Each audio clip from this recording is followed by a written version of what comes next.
for us to go beyond the headlines. You're still live on Prime Morning here on Joy Prime Television. My name is Dadzie. Like we said earlier, our guest this morning is Minority Chief Whip in Parliament. He's also Member of Parliament for Asawase in the Ashanti region, Dadzie, Mohammed Muntaka, Mubarak. Good morning, sir. Thanks for joining us. Good morning. Hope all is well. We are doing the best that we can.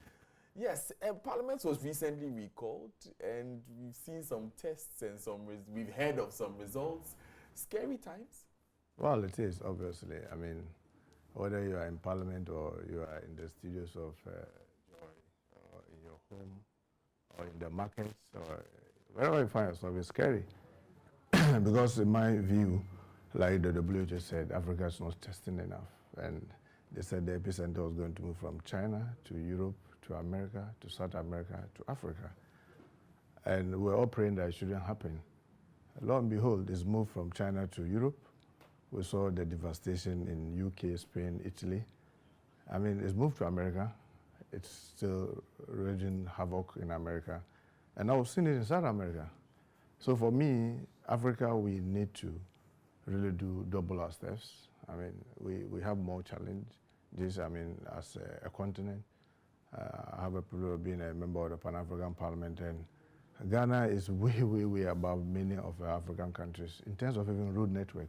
And you know, testing is more effective if you have a very good communication system. Just as spreading to is also faster when you also have a very effective transport system. So it's very scary, and we just have to pray, and we need to also work very hard. And I hope that we'll overcome this.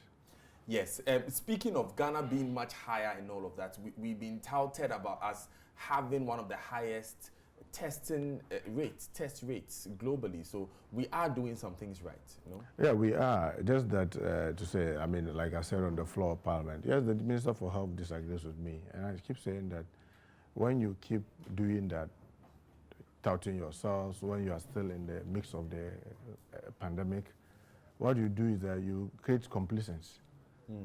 So, and the idea that, oh, in terms of testing rates, we are the best in Africa was not also true.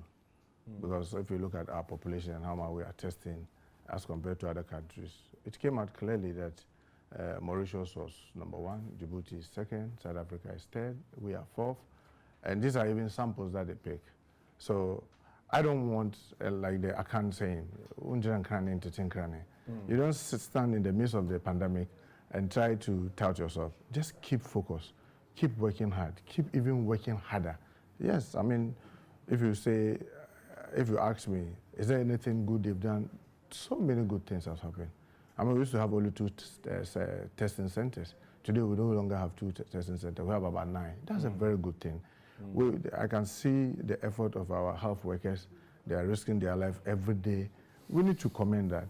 But this is not a time to be bluffing about it. A time to rather double our effort. Because for me, every opportunity to save a life, and I always like this Governor Cuomo in New York when he says that my objective is to save every single life that can be saved. So that should be the benchmark. Not what is happening in America, not what is happening in UK. How are we going to put in the very best of effort to save every single life that can be saved? In Parliament, we recently heard that some MPs tested positive. Now, Parliament's Public Affairs Department has come to say the story is not true, together with Majority Leader State Chairman Sabontu. What do you make of that debate? I really wish I didn't have the opportunity to answer this question. You see, I always say something. At any point in time, when you are going to communicate to Ghanaians, ask yourself just one basic question. What I'm going to say, is it in the national interest?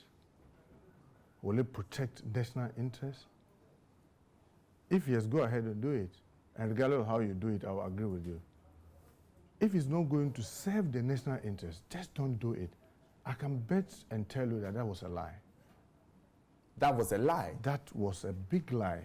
Said by the majority leader and the head of public affairs of Parliament. That's why I told you that I really wish I didn't have the opportunity to answer this or to be asked this question.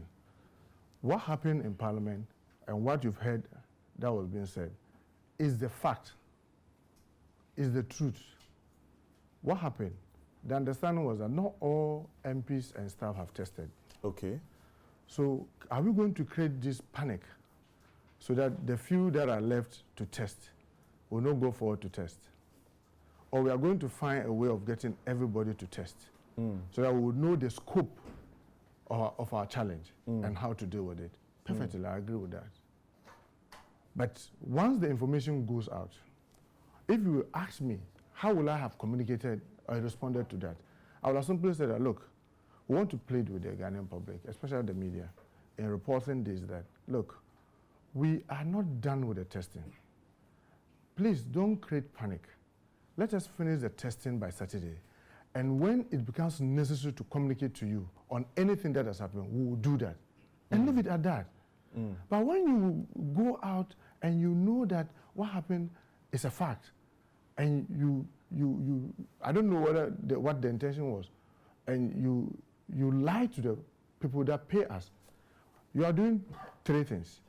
You are endangering the life of the rest of the MPs. You are endangering the life of the rest of the staff. You are endangering the life of the general Ghanaian population. Because, for example, I was in my constituency for the Eid, for the Eid al-Fitr. Yeah. And I can bet you from the Wednesday after I tested, and when we closed, I left for Kumasi. If you put gun on me now, to be able to tell how many people came and interacted with me, I will not be able to tell. There were some that we had a meeting, we made sure that there was protocol and other things. There were others that I just stopped by to buy banana. Okay. And people came and surrounded me and were asking questions. Oh, what about this in our constituency? And you were answering. If you ask me, how am I going to be able to identify all those people I've come into contact with? I will not be able to do it. But if Wednesday when I tested, I think Friday, Saturday, I had a call that I tested negative. If I tested positive, the best for me as an MP is to tell my constituents that, look, I've tested positive, I'm doing well, I'm not having any fever, I'm not sick, pray for me, I'm going through the protocol for isolation and whatever. So if you, Dadzie, know that you had an interaction with me, you also take the necessary steps to protect yourself. So you've been tested and you were told you've been tested negative? Yes. Now, how do you know that these persons tested positive? Because we know that there's a confidentiality protocol in the testing process. You see, this is what happens. When they finished the testing, initially they were calling one-on-one. Then they had this discussion with us. I mean, I'm the whip on the minority side. Okay. That, look, the numbers are huge. This is what we want to do. Can you put on your platform all those who do not receive call from us, who have tested for Wednesday, and by Saturday they've not received a call from us, should assume they are negative. And we'll only call those who are positive. Okay. I get it. Okay. Now, when they have tested Wednesday and Thursday, and on Wednesday, 1 MP and 1 staff tested positive. And on Thursday, 1 MP and 12 staff tested positive. They have to do contact tracing. They have to isolate these persons. Has that been done? Yes. So far as I'm concerned, yes, that has been done. And they are now continuing with the contact tracing. Because then we said, then they just understand that if you test everybody, then it automatically gives the opportunity for almost every other person around the house to be tested, including the media that report to the house. Yeah. And secondly, if they come back on Thursday, Friday, those who want to be retested should still be given the opportunity to retest. Okay. As a way of further double cross-checking, even though, in my view, the number of days are so short that you may, if, for example, I tested positive and I was in a meeting with you for a very long period, and you have tested negative, and in just 3-4 days or 1 week, you are coming to test because I've tested positive, will it necessarily show that, even if I've infested you, will you necessarily show, because they have told us that the gestation period is between 2 to 14 days. Yeah. But I thought that that was still a good one. And I keep saying that, look, I say this, I mean, with a lot of pain, because I believe that national interest must be protected at all times. Have you spoken to the leadership of Parliament and the Public Affairs Department after you had that news conference? I called the public director. I said, I've seen something signed by you, because, I mean, today you have a lot of fake news going around.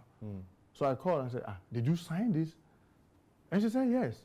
I said, who told you that? And she mentioned the wrong one. I said, look, That was a lie. Why must we lie to the public? What did she say when you told her this? Because obviously, she will not be around the table that this will be discussed. So she will not know. To be fair to her, she will not be able to tell. But the one who told her. Who is that? The majority leader, of course. At least that's what she told me, unless she's lying. He knew. And later I saw news on Peace FM online or something of he himself and his addressing a news conference. And I felt so sad. Because you see, when you do that, if I had tested positive and I have a wife, I have adult children, I have a mother, I have siblings, naturally I have to tell them. I have to tell my wife that, look, I've tested positive. Just as one has tested negative, the first person I called was to tell my wife that, look, the test has come, I've tested negative. If I tested positive, it will be same. And I'll tell my mother, I'll tell my adult children, and I'll tell my immediate siblings. Because remember, people come around you. Yeah. So you need to tell them. They are the people. So this is my worry. Those who have tested positive have been called and have been self-isolated in their homes, some isolated in the facility, they have families. They've communicated this to their families already. And then they hear Parliament say that it is not true. What impression of us are you creating in the minds of the ordinary Ghanaian? So that's it. Let's assume you have a brother who is a member of Parliament who tested positive and he called you and told you that, look, unfortunately I've tested positive, but I'm well. I'm going through the protocol to get over this. And then you hear Parliament say that that is not true. How are you going to feel? And you see, and I keep saying that this put to question. You remember Professor Kosa was saying this some weeks back. About the test numbers. And you know my worry. I thought that by this morning, maybe Noguchi should come out and say that, look, Parliament should not be saying what they are saying. Because it is not in the national interest to do that. Because you are further going to aggravate the situation in the spread. When you are trying to hide the who has tested and who has not tested. Remember, when I been calling for this mass testing on your network, I said it. Yeah. Test Parliament, test Jubilee House, test the judiciary. I said that what it's going to do is to help us fight stigma. Because if you hear that, oh, Muntaka and the like have tested, and probably Muntaka has tested positive, but he's doing well. Like we've heard of Paposo and Kuma, our ambassador. I can show you my test, how I send prayers, we are with you in prayers and everything. And now he's well. It is going to tell the ordinary person in the market who is asked to come forward to test that, oh, if all these people are testing and they are okay, then the testing doesn't kill. Okay. In fact, the day I tested, I asked the guys about 5 times, oh, is that all? They said, oh, that's all. Oh, are you sure that's all? Is that all it takes? And it looks so like it's some kind of World Cup. I think it was to fight stigma. So when this thing comes and we are trying to play hide and seek with it, then what are we trying to do? But the statement says that the results of the test are not yet known. So perhaps to the Public Affairs Department of Parliament, it's not yet known. I'm not going to answer any question from you from this again, if I answer this. And I said that that's not true. Because they know. What we know, what we don't know is who and who have tested. Because based on Noguchi, they said that, look, the one who gets the disease is a one-on-one thing. Okay. We will call the person. And then, but your medical director here could be giving that information just for you if someone sends a list, because when you are going to be absent on medical grounds, the medical director will have to give a note that he has given you for what you call for medical reasons. You've been given 3 weeks or 1 month leave. And you come to the whips, who will then, so when I see the medical director's sheet, I will quickly recommend for approval, and Speaker will approve that, oh, stay away, and you'll be marked absent with permission. So this has taken place. And I want to believe that that's why maybe the medical director will know. And because he's also a doctor, I want to believe, even at gunpoint, he will not tell you whether it is Muntaka or Dadzie. But have these persons been excused officially through the whip system? I mean, for yesterday alone, from the minority, I received close to 10 leave of absence. So I won't be able to deduce from the leave of absence who is absenting because of COVID. And that, I think, medically may be right. But for the institution to create this picture, I think that's wrong. And this is the last question. I just wanted to get a clarification because I asked this question earlier. Yeah. It's the same question that I asked earlier, that how specifically were you made aware of this particular piece of information? I'm not going to answer any question on this again. Is that this is not supposed to be part of. Oh, I understand. I understand, but it's because the reason why I'm telling you that, look, there are leaders in the house. In fact, if not because it is COVID, the whips on both sides should even be those who be telling the leaders that Dadzie on our caucus is having this challenge. But so far, this is the method that has been put in place to deal with it. I get it. We are in charge of welfare. Yeah. And MPs report to us before it gets to even the leaders. I get it. Yeah. So we are mostly in the house about the first line of group to know anything that's happening if it has to do with MPs. Because we are in charge of welfare. And being sick is a welfare issue. So let's just end it here. Alhaji Mohammed Muntaka Mubarak is Minority Chief Whip. You can send in a message if you have any questions. Tweet with a hashtag Prime Morning. There's still a number of issues that we want to go into. This quick one, you just mentioned that you went back to Kumasi for Eid. Yeah, I did. I trust it was a great celebration. Well, it was a difficult one, but I mean, under COVID, you only have to thank Allah for His mercies. I mean, many people had not been able to see the fasting from beginning to end. We did. Eid was said in our various homes. We couldn't go to the large groupings. Large gatherings. So I had my family, my mother who stays with me, and my children. We were able to celebrate Eid in a very quiet way. And we are grateful to Allah. We pray that by Eid al-Adha, I mean, Allah may have mercy on the world and get this thing over. If not, we hope to see the next Eid al-Fitr being better than this one. But we are grateful to God that we're able to finish the fasting and have the Eid. I was asking this because Yao Safuma, senior minister, said at yesterday's news briefing that we should expect a form of easing of restrictions or a roadmap towards easing of restrictions on Sunday. Some have called for churches and mosques to be allowed to meet again. Where do you stand on that? I will say we should be treading very cautiously. Treading cautiously because of the WHO continuous caution to Africa.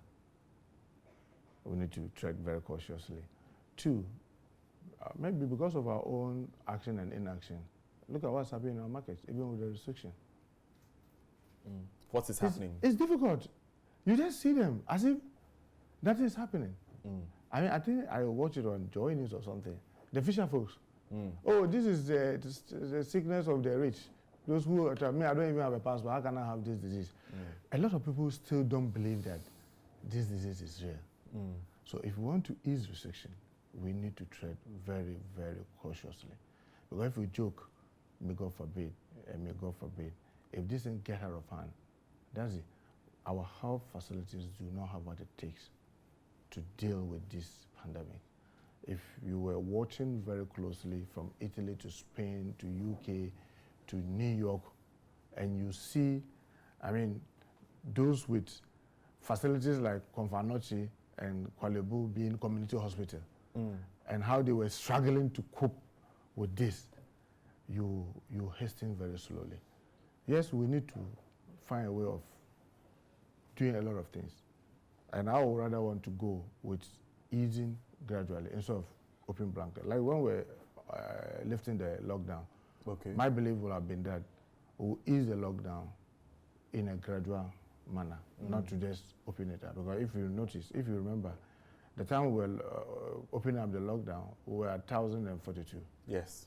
And today we are 7,117. This is the second time you see the results change in a day. Yeah.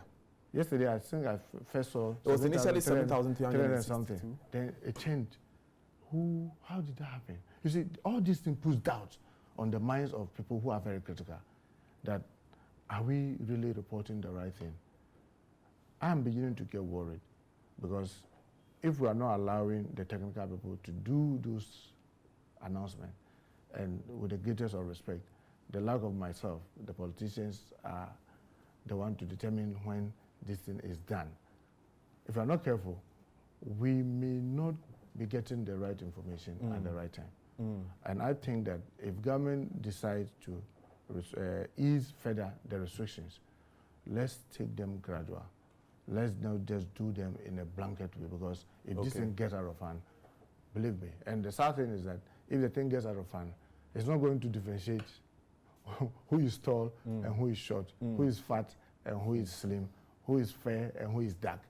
It's going to just sweep all of us. So I want to believe that we should hasten slowly. You are on the Health Committee of Parliament, and from what you have seen, from what is happening, by which time do you think it will be safe for us to go back and pray in the mosque? Do you think by Eid al-Adha, for instance, we'll have? You see, the sad thing about COVID is that you cannot put time to it. It is the results of your various intervention and how the trend is what will determine what you are able to do. You can't give it that, oh, I'm sure by this time this will happen. Because, you see, look at the numbers. I have insisted that everywhere they've been able to get a very good curve, it is because they have targeted to do some minimum test. Say, they claim today we can do 5,000. Let's say that our target is to test 5,000 every day. And out of that, see how the curve is doing. In all the areas that we are clean, Tema, Obuasi, now we are saying Ahanta, and the few, and those places, constantly, then that helps you to develop a very good curve. Then now you begin to see that the thing is going down. Look, New York have been down under lockdown for the past 2 months. And I listened to the briefing of their governor very regularly. And he keeps pointing them, he said, look, these are the facts. I want to give you the facts. After the decision, we will be taking those decisions. For you to obey them or not to obey them, it's up to you. But these are the facts. Yes, we are going down, but we are not where we think we can all just come out. If you are a company and you think that there's something special you can do, let me know. And we can look at it and see whether in your situation we can be able to lift the restriction on you. So you see, it's in a very engaging way, identifying and doing it in a very systematic manner. And he keeps saying, look, if we are going to open, we are not going to open everything on the same day. What we'll do is that we'll open a window, observe for a week, do more testing, and see whether that window has aggravated the situation or has improved the situation. Then we'll be adding on until we are all out. But we can't stay in lockdown in perpetuity. We can't allow the economy to come to a halt. Have you read about the Marseille pandemic? Yeah, the Marseille pandemic, yeah. What happened? Tell the me. merchants have brought their goods. It was loaded on the ship. The mayor said, look, we cannot continue this. The economy is going to crash. Please, get these goods out and we'll identify the hotspot and the individual and deal with it as individual. And what happened? Half of the population of Marseille got perished. Check the Roman Empire. This have repeated. So they say history has a way of repeating itself. So look at when it did happen in, I think, 1918 to 1919, what happened? How did they manage it? And all that. Maybe because that time technology and transport system was not as efficient as today. And maybe Africans were not good at keeping detailed records. But we can learn from others. That's what I keep saying. We can learn from others. Look, if there's any one country that I know in this world that this thing has virtually devastated their economy, is the US. And New York in particular. And you think that they are no more concerned about the economy than you and I?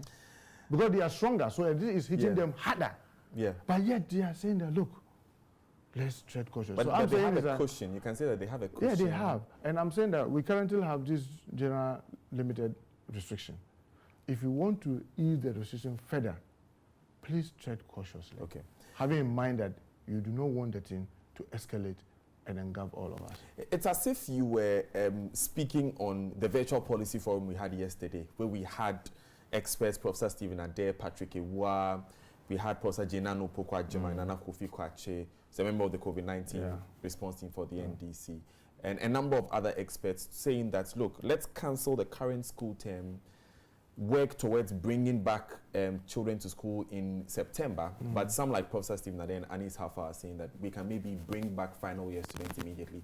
What are your thoughts on that? Well, I unfortunately, I didn't get the opportunity to listen to them, but I must say that I agree with their view. You see, the challenge is that I remember in my house, we do the Eid al-Fitr, the whole of the family. And my mother has 12 of us, and almost everybody is married and children. So we all converge where my mother is, and she's in my house. And our children will interact, we'll get to know each other, we do a lot of things, we feast together. And my younger brother, who is a lecturer, senior lecturer in KNUST, said, Honorable, I don't think we the adults can observe social distance. What about our children? Once they come together, for them, some of them, for 1 year, they've not seen each other. They are going to be hugging, they are going to be playing, they are going to be doing all sorts of things. So for the sake of our children, because my other younger brother think that, oh, let's hire a canopy and try to observe social distance so that we can still feast and then do it short, maybe for 30 minutes instead of the way we do for the whole day. But and I wanted everybody's view. So the lecturer said, look, it's dangerous because of the kids. They're going to be running all around. And by the time we realize, we don't know who will enter the house with it. And by the time we leave, all of us may be having it. So let's just cancel it for this year, hoping and praying that by Eid al-Adha, if it is better, we can meet. If not, let's pray for next year. So that is exactly the situation. In the school environment, whether the, what do you call it, the primary school or junior high school or senior high school, and probably even some at the university, I mean, they will go play basket, they will go play football, they will go, I mean, if you are in Unity or always around will open, if you are in Katanga, I mean, they will play Jama. And by the time I realized, so being cautious and careful is the best thing. Because you see, like the president himself said, this economy could collapse and we may have the opportunity to resuscitate it. But those lives that will get lost, we'll never be able to bring them back. So I believe that being cautious and careful is the best, and listen to the technical people on health, public health. Okay, let's move from the subject of COVID-19, even though we've enjoyed speaking, because of course, on the health committee, so it's important to do that. But quickly, Zongos, Asawase is, someone told me Asawase itself is one of the largest Zongos, but it has a lot of Zongo communities in there. We spoke to the Minister for Zongos and Inner City Development, Mustafa Hamid, on Monday, and he was going on and about how about 100 million in projects would have been expended by December from the Zongo Development Fund, and he believes that Rome cannot be built in a day, but in a generation we can change it. What's your evaluation of the work that's being done by his ministry? I have a very good respect for my brother Mustafa Hamid. I mean, we were in Tamasco together. I mean, a very respected person in terms of his personality, the relationship between us. But I can tell you that the Zongo ministry is just a myth, and he knows that. What was promised in their manifesto? $200 million. Ghana cities. Sorry, 200 million Ghana cedis. That was promised. And they said that was going to be the seed money. Yeah. Meaning that beyond the 200 million, my understanding of seed money is that beyond the 200 million, every year you're going to be adding on. Now you tell me in 4 years that at the end of the 4 years, I expect to spend 100 million. Please. You see, I keep saying, our constitution mandates us to close the gap between those that are way down and those that are up. And that's positive discrimination. If you really want to do it, then do it well. Don't be doing this. Because, for example, if you go to my constituency and ask, one of the biggest Zongos in this country, or maybe because you're in Accra, just walk to Nima and Mamobi, Newtown, where even you yourself, your neighbors, just find out how much has Zongo ministry done. He lists water systems, ICT systems, and training centers at Kaukudi. He mentions a number of projects that he's been into. Please. I say you yourself go and find out what Zongo ministry has done. I mean, before him, they were concentrating on doing football pitch. That's good. Which is a form of recreation, improving sports. One of the challenges that we have in the Zongo is that even the space, it's not there. We are virtually living like in a slum. I was born in Ababu. Very proud of being someone born in Ababu, grew up in Ababu. I mean, virtually all my life until, I graduated, started working in Emefa when I managed, by the grace of God, built a house around Berekesi and then moved out. I still spend a lot of time because I'll be in Ababu till evening, then I go and sleep. Because that's how our life is structured. Space is even a major challenge. Education, opportunities to be able to develop yourself in a skill are some of the major things that concerns us. Now you go and say, well, you are building a pitch, and the pitch acts, in the case of Tafo, it became a conflict because where they could get space to do it, it's more close to the Akan community. And now the Akan community are claiming it. And they said they built it for us. I get in it. Space is even a challenge. He and I have spoken, and I remember some time back we agreed that we're going to meet the parliamentarians on both sides that were from the Zongos so that we can together cross-fertilize our ideas. That didn't happen. Maybe I want to remind him, if he's watching this program, that look, I think it's something that we need to do. One of the major challenges that we have all engulfed ourselves over the years as politicians. I mean, I've been in the House Parliament since President Kufuor. And I say, we've all had the opportunity of being in government and out of government. The way we are running, the way we do things, it's not working. The best is for us to put our differences and try to work together. That's the only way we can overcome most of our challenge. But so long as we continue, this one is pushing it back, the vehicle will move very little. If it will move even at all, it may move just some few steps. It's a message to yourself, Mr. Muntaka. Yeah, definitely. Definitely. That's why I told you that he and I discussed that. And we're going to meet. And I told him that even to make it easy for him is to do it in Parliament. Okay. So it will be easier to get all the MPs from the Zongo communities for us to. Let's move to one of the topical issues that the minority has really championed, the voter register. Should I call it a saga? We were made to understand last week by your colleague, Muntaka, that the challenge is with the inclusion of voter ID cards when you are getting registered for the NIA. For the exclusion, of voter ID cards when you are getting registered for the NIA, which will reflect in with the voter register. Have you deliberated with the EC? Have you made a headway in this? Well, what I know is that the CI that they brought, currently the number is CI 126, even though it hasn't matured yet, had a lot of defects. And you see, they stated 4 reasons for wanting to do a new register. One, they said the Supreme Court ruling about the national health insurance card being used, and they went ahead to say that they were able to delete 56,000 plus names, and they had only been able to replace 29,000 plus names. So the rest, they have not been able to do, and they think that they have to give opportunity for these people to come on board. 2, they claim that using driver's licenses, because driver's license, the source document where you do the driver's license differentiates, does that for both Ghanaians and foreigners. They want to take that one out. And because many people had used that to register and have their names on the register, they needed to be able to kill it. That's why they also want to exclude the driver's license. And the third one, the voter register itself, the old one, they didn't want to use it because they believe that the voter register is bloated in their ways. And fourth, they want to enhance the features by bringing on board the facial recognition so that this one, apart from using your fingers, they can use also your face to recognize. So these are basically, I mean, I'm just over-summarizing why they want to do a new register. But you see, almost all of them are flawed. Why? You talk about the national health insurance card that was used and the 56,000 that you deleted and only 29,000 that had come on board. This country, people 18 and above, it's not everybody who gets to be on there because some people by choice don't go. They don't just come forward to register. So if you register 29,000, what is your border? Do limited registration. when you are doing limited registration, those who are under 18 and those who did not get the opportunity to be able to come on board will come on board. That is one. Two, driver's license. Oh, you are taking driver's license out and bringing in national identification.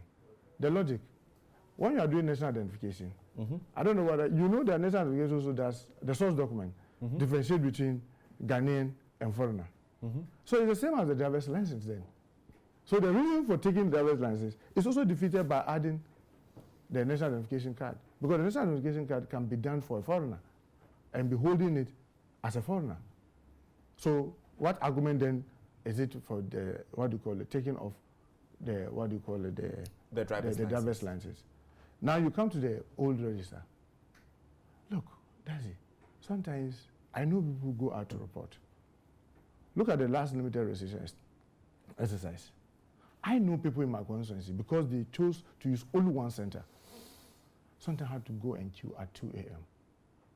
Those who turn 18. 2 a.m. And sometimes by 5 p.m., they still not gotten their turn. Wow. They go through all this drudgery, and in less than 1 year, you say they should go back and do that again? Are you really thinking about the human waste in terms of time and energy? But it's an election. It's one of the most important parts of our... And I say, the same register democracy. You've just used, in less than 1 year ago, to elect assemblymen. You use a bloated register to elect assemblymen? Is that what you are saying? It seems what is your standard of bloated? Check around the world. The population of the country as against the number on their voter register.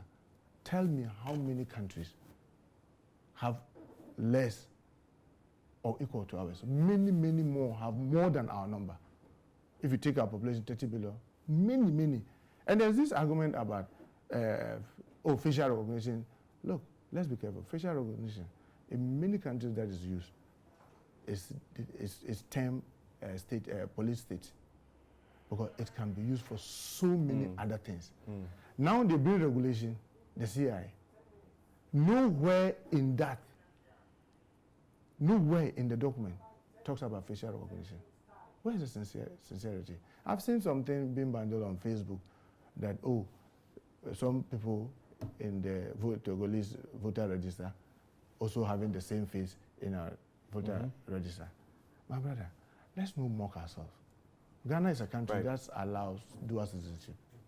Without admitting that that thing is true, without admitting that what is being bundled is true, but I'm saying that Ghana admits dual citizenship. And the like of, I know a lot of people, including, what do you call it, Gabi Otidako, who is a British. So he's on the British voter register and a Ghanaian. But because he can fly with aeroplane, that one is okay. But the one who walk across the street, across the border, that one is wrong. You think that is fair? It looks like the Electoral Commission has made up their minds about this, Mr. Muntaka. They made their minds, and I'm happy. I mean, I was worried that the conscience of our society were quiet. But the day for yesterday, I think last week or so, I heard the National Chief Imam sending caution. I also heard Reverend Jinasari or something. If I don't get the name, please permit me, forgive me. I know the Peace Council has also sounding caution that the posture of the Electoral Commission is not very good. Look, elections all around the world, especially in Africa, had been source of big conflict. Let's try and do everything to avoid it. But when I hear leading members of MPP say, if we go with this register, then they MPP should forget about the election. But you use the same register to win the last election. Why are you afraid of your own shadow? What is it that you're afraid of? If you know that Muntaka, Dadzie are not Ghanaians and they have their name on it, go ahead and remove it. Because you see, the funny thing is that if you say some people who do not qualify to be on the register are on the register, haven't you had a Nigerian criminal armed robber that was busted? He had a Ghanaian passport, his wife and children all had Ghanaian passport. So does that make the Ghanaian passport an invalid document? Haven't you seen people, it was branded on Facebook, I don't know how authentic it is, a Chinese holding the Ghanaian card, that does not indicate showing him as a Chinese, but rather a Ghanaian. Mr. Muntaka, let's move from this subject quickly and move to Mr. John Mahama. Yeah. And since we're on the subject of elections and the 2020 polls, before we even say anything else, Alex Mode has mentioned that he would like to be considered as vice presidential candidate. What do you make of that? A lot of them have mentioned that they would like to be. But Mr. Mode is one of the key members of the former government. Almost every one of them who has shown interest that I know is also a key member.